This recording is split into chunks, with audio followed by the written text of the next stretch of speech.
hadir di dalam sebuah kehidupan umatmu yang saat ini mendengarkan dan ikut di dalam ibadah, pujian, pengagungan dalam program ini. Berbicaralah Tuhan, Roh Kudus tolong, dalam nama Tuhan Yesus Kristus. Shalom saudara dikasih Tuhan. Izinkan saya menyampaikan firman Tuhan.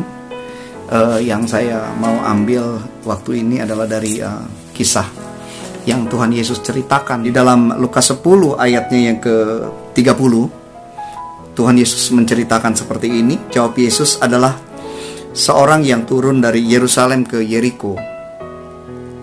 Ia jatuh ke tangan penyamun yang bukan saja merampoknya habis-habisan, tetapi yang juga memukulnya, dan yang sesudah itu pergi meninggalkannya setengah mati. Kebetulan ada seorang imam turun melalui jalan itu. Ia melihat orang itu, tetapi ia melewatinya dari seberang jalan. Demikian juga orang Lewi datang ke tempat itu. Ketika ia melihat orang itu, ia melewatinya dari seberang jalan. Ayat 33. Lalu datanglah seorang Samaria yang sedang dalam perjalanan. Ia ke tempat itu, dan ketika ia melihat orang itu, tergeraklah hatinya oleh belas kasihan. Ia pergi kepadanya lalu membalut luka-lukanya.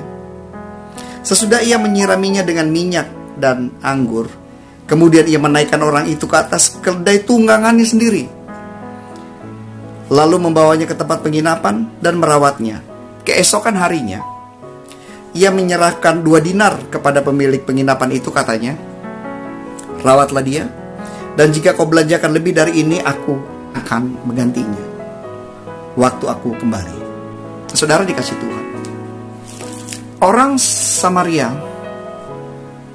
yang di dalam perjalanannya, saya membayangkan bahwa dia adalah Tuhan Yesus yang dalam perjalanan waktu, dia melihat ada seseorang yang dirampok habis-habisan, dilukai sampai cedera berat, tidak bisa lagi mampu untuk berjalan. Saudara, saya membayangkan ini sebuah gambaran dari kehidupan seseorang yang tidak ada harapan untuk ke depan. Dirampok. Di dalam Yohanes 10, saudara, ayatnya yang ke-10, bahwa pencuri atau iblis datang untuk mencuri, membunuh, dan membinasakan. Iblis bisa berupa macam-macam kejadiankah, orangkah, yang mengakibatkan seseorang kehilangan masa depan, mengalami kebangkrutan, mengalami keadaan buruk, ditinggalkan, situasi-situasi yang kehilangan kesehatan, dirampok habis-habisan kesehatannya oleh situasi, oleh keadaan. Semuanya iblis yang merencanakan. Dirampok habis-habisan usahanya, bisnisnya, pekerjaannya, sehingga dia kehilangan semuanya itu. Dirampok habis-habisan kebahagiaannya, sehingga dia menjadi menderita secara batin, luka batin, dan banyak lagi kehidupan seseorang yang dirampok habis-habisan. Ini kata-kata yang menyeramkan, saudara, buat seseorang yang dirampok habis-habisan. Saya membayangkan tentu saja seorang yang dirampok kesehatannya, dirampok hartanya, dihancurkan masa depannya. Dia tidak bisa berbuat apa-apa lagi selain menantikan kehancuran dari semuanya itu. Dan tibalah di situ, dalam perjalanan, seorang Samaria tidak tahu siapa yang sedang mengalami dirampok habis-habisan. Tetapi yang luar biasanya, saudara, orang Samaria ini, firman Tuhan tadi, Tuhan Yesus menceritakan, saya percaya dia bercerita tentang kasih karunia, dia bercerita tentang bahwa Tuhan itu baik, tidak membeda-bedakan orang, berbelas kasih kepada orang yang sedang jatuh, orang yang sedang habis-habisan, orang yang sedang berbeban sangat berat, orang yang sangat tidak punya masa depan, baik hari ini maupun hari yang akan datang. Tidak ada harapan, tidak ada masa depan, ditinggalkan, kehilangan segala-galanya. Dan orang Samaria itu berhenti. Bukan saja berhenti, Dia memilih, dia memutuskan, dia sendiri yang memilih memutuskan untuk berbelas kasih kepada orang yang sedang habis-habisan kehilangan segala-galanya itu. Ayat firman Tuhan saudara begini, di dalam Yohanes 15 ayatnya yang ke-16 ditulis begini. Bukan kamu yang memilih aku, kata Tuhan Yesus, tapi akulah yang memilih kamu. Dan aku telah menetapkan kamu. Dan seterusnya. Jadi saudara, Tuhan itu memilih saudara, memilih kita. Tuhan itu menetapkan saudara, menetapkan kita. Untuk dia memutuskan untuk menolong saudara. Untuk menyelamatkan saudara. Untuk memberikan masa depan pada saudara. Untuk mengembalikan semua yang dirampok. Bahkan kalau kurang ditambahkan kasih karunia bagi orang yang sedang jatuh di dalam kesusahan yang luar biasa, di dalam penderitaan yang luar biasa, di dalam sakit yang luar biasa, yang tidak ada harapan, no hope at all. Siapa lagi yang mau bantu? Ada dua kelompok yang lewat di sana yang pastinya kemungkinan besar dia akan menolong. Ternyata tidak. Artinya sudah tidak ada harapan lagi yang akan menolong. Tetapi belum habis, karena ada Tuhan yang mengatakan masih ada yang baik hati. Siapa itu? Tuhan Yesus. Ketika kita sedang jatuh, kita sedang tidak punya siapa-siapa, hanya meminta, datanglah dan tolonglah.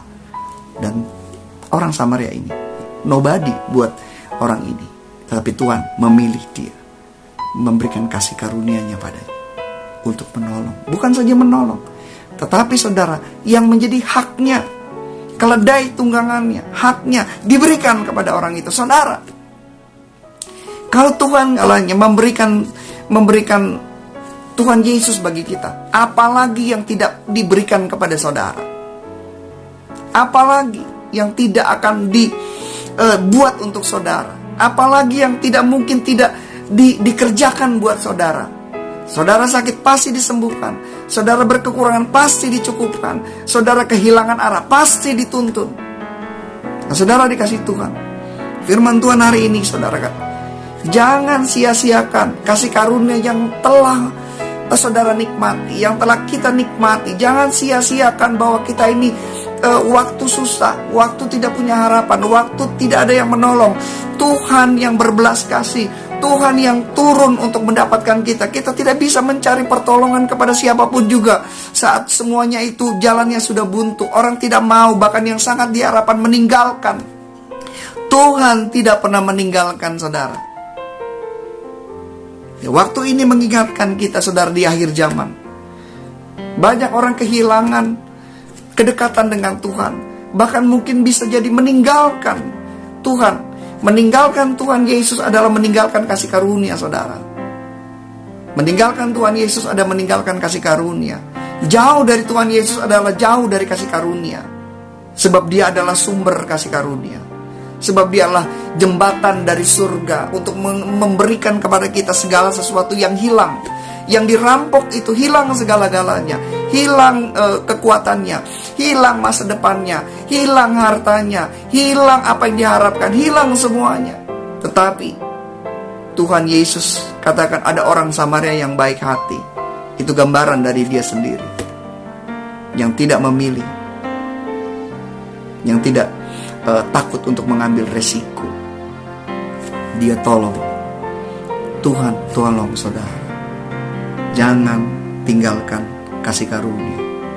Jangan jauhi Tuhan. 2 Korintus 6 ayat 1 dan 2 menuliskan seperti ini saudara.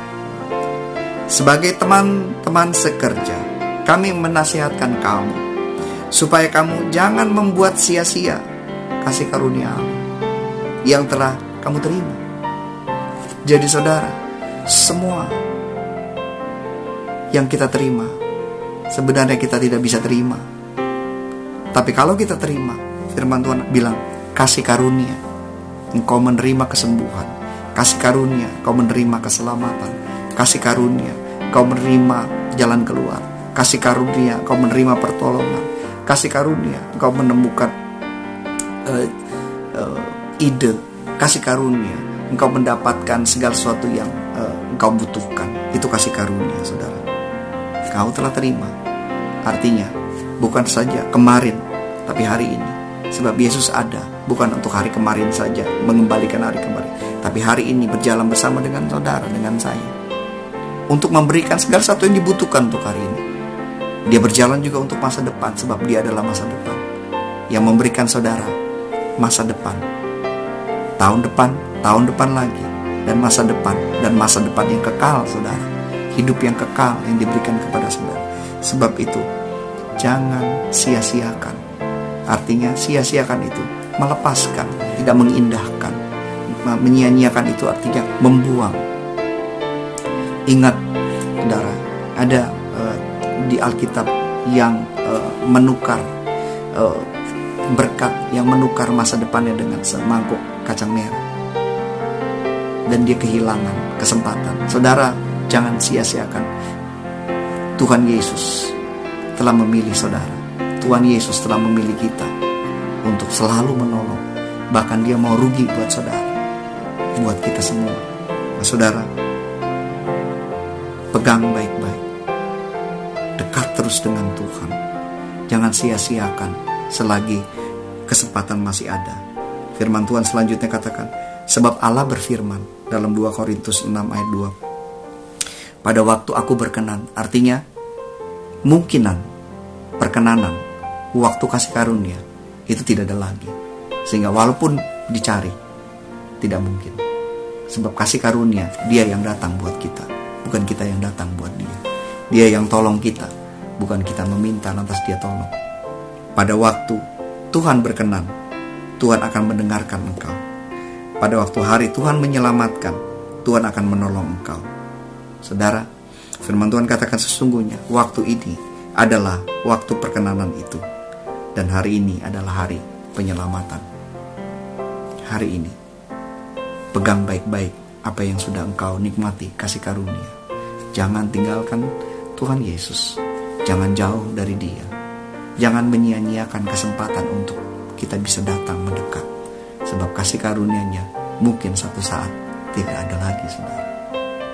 Firman Tuhan mengatakan itu. Saya percaya saudara pasti dikuatkan. Tuhan tidak pernah meninggalkan saudara. Saudara jangan meninggalkan Tuhan. Tuhan berkati saudara. Amin. Mari tundukkan kepala. Kita akhiri ibadah waktu ini. Saya berdoa